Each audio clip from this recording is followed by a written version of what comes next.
के भागलपुर में राहुल गांधी की जनसभा हुई और वोट चोरी को लेकर के केंद्र सरकार पर जमकर हमला बोला है। केंद्र सरकार कई सालों से वोट चोरी कर रही है, ये आरोप राहुल गांधी ने लगाए हैं। उन्होंने कहा है कि पहले हमारे पास वोट चोरी के सबूत नहीं थे, अब हमारे पास आंकड़ों के साथ सारे सबूत हैं। हरियाणा में चोरी की सरकार है, राहुल गांधी ने यह आरोप लगाया है। उन्होंने कहा कि एनडीए सरकार ने बिहार को देश का मजबूत मजदूर बना दिया है। राहुल गांधी ने कहा है कि मुख्यमंत्री नीतीश कुमार और अमित शाह पर तीखा हमला बोला है और राहुल ने आरोप लगाया है कि इन नेताओं ने बिहार को देश का मजदूर बना दिया है। उन्होंने कहा कि नीतीश कुमार, नरेंद्र मोदी, अमित शाह ने बिहार को हिंदुस्तान का मजदूर बना दिया है। राहुल गांधी ने कहा कि बीजेपी सरकार किसानों और बुनकरों का कर्ज माफ नहीं करती है, लेकिन अंबानी और अडानी जैसे उद्योगपति का लाखों करोड़ों रुपए का कर्ज आराम से माफ कर देती है। उन्होंने बेरोजगारी का मुद्दा उठाते हुए कहा कि इंस्टाग्राम और फेसबुक रील्स युवाओं का ध्यान भटकाने का एक तरीका है, ताकि वे रोजगार, शिक्षा और स्वास्थ्य जैसे असल मुद्दों पर सवाल न पूछे।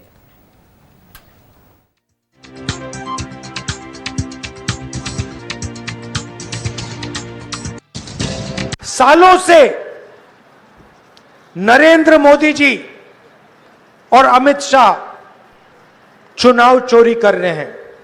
पहले हमें सबूत नहीं था तो हम बोलते नहीं थे, अब हमारे पास ब्लैक एंड व्हाइट में आंकड़ों के साथ हाथ में सबूत है। इसलिए हमने प्रेजेंटेशन किया और इसलिए मैं आज स्टेज से कह रहा हूं, 100% गारंटी देके कह रहा हूं कि हरियाणा की सरकार चोरी की सरकार है। हरियाणा का चीफ मिनिस्टर, हरियाणा की सरकार दोनों चोरी की सरकार। सालों से नरेंद्र इसी खबर पर अपडेट्स के साथ सहयोगी अस्मित हमारे साथ बने हुए हैं। सीधे पटना से पटना लिए चलते हैं। अस्मित, देखिए लगातार धुआंधार प्रचार प्रसार का दौर जारी है। ऐसे में अगर बात करें तो दूसरे चरण के मतदान को लेकर के पूरा जोर आजमाइश फिलहाल किया जा रहा है। हमने देखा कि प्रधानमंत्री नरेंद्र मोदी ने भी कई जगहों पर सभाएं की, गृह मंत्री अमित शाह की मौजूदगी तो है ही, और ऐसे में नेता विपक्ष राहुल गांधी की मौजूदगी भी दर्ज की जा रही है। तमाम लोग एक दूसरे पर वार पलटवार करते हुए नजर आ रहे हैं और आरोप प्रत्यारोप का दौर जारी है।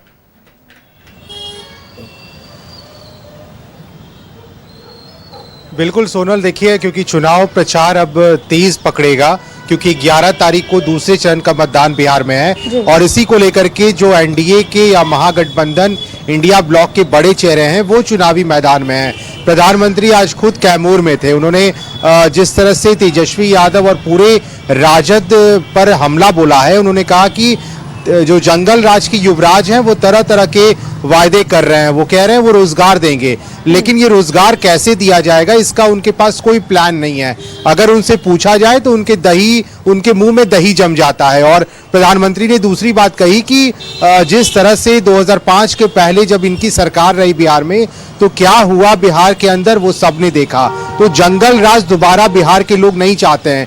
प्रधानमंत्री ने यहाँ तक कि राजद के चुनाव प्रचार के दौरान जो गाने बजाए जा रहे हैं उसका भी जिक्र किया। प्रधानमंत्री ने कहा कि जिस तरह के गाने बजाए जा रहे हैं उससे ये साबित होता है कि जंगल राज फिर से दोबारा ये लोग लाना चाहते हैं, जो बिहार की जनता इस बार कतई बर्दाश्त नहीं करेगी। और इस बार हमारे फेवर में यानी कि एनडीए गठबंधन के तमाम प्रत्याशियों को आप वोट कीजिए। और इसीलिए उन्होंने मंच पर अपने सभी प्रत्याशियों को आगे आने को कहा और प्रधानमंत्री ने वहां से जनता से अपील की कि इन सभी को भारी बहुमत से जिताएं ताकि एनडीए की सरकार बने और एक बार फिर से नीतीश कुमार के नेतृत्व वाली जो एनडीए की सरकार बिहार में है उसे लाएं ताकि हम विकास की ओर और अग्रसर हो पाएं। इसके साथ साथ महागठबंधन यानी इंडी ब्लॉक के तमाम बड़े चेहरों ने प्रधानमंत्री से लेकर अमित शाह पर निशाना साधा है। राहुल गांधी ने हरियाणा का जिक्र किया, इसके साथ साथ बिहार में भी उन्होंने कहा कि बिहार में लगातार जो है बेरोजगारी बढ़ता जा रहा है। यहाँ के जो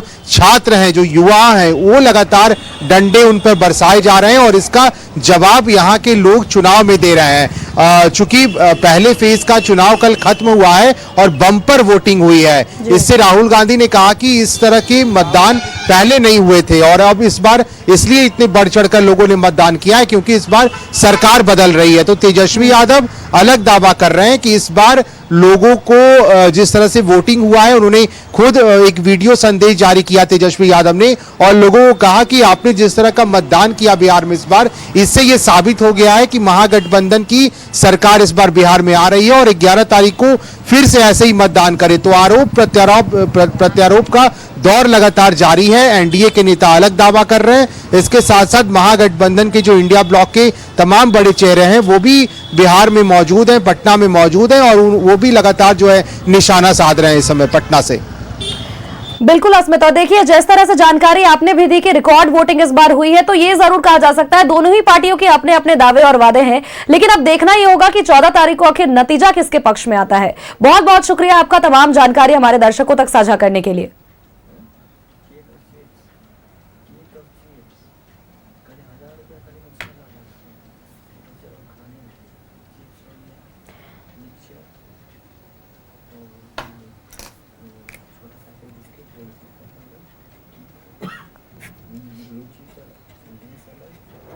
लगातार चुनावी प्रचार प्रसार का दौर जारी है और ऐसे में अगर बात करें तो तमाम जगहों पे प्रचार अभी भी चल रहा है।